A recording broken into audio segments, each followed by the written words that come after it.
چیزی که تو الان اینجا داری 10 سال آینده آرزوته.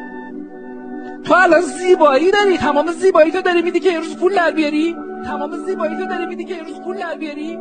تو الان سلامت داری، تمام سلامت نمیدی که یه روز پول در بیاری که بعد اون پولا رو باش لذت ببری. تو همین حالا از زیبایی لذت نمیبری، تو همین حالا از تیپت لذت نمیبری، تو همین حالا از سلامتت لذت نمیبری، تو همین حالا از همسرت لذت نمیبری، تو همین حالا از بچه‌ت لذت نمیبری، تو همین حالا از صدای پرنده‌های در خونت اصلا نشنیدی و لذت نبری، تو از کوزه گل خونت حتی نمیتونی لذت ببری، تو از یک چایی نمیتونی لذت ببری.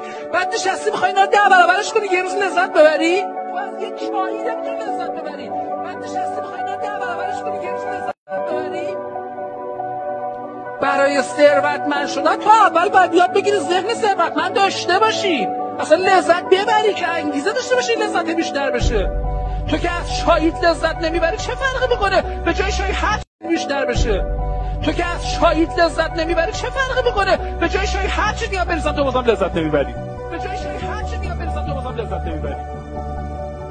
بلد نیستی، همش داری قور میزنی، همش تو فکر آینده‌ای. کجا به کجا چه میشه تابان؟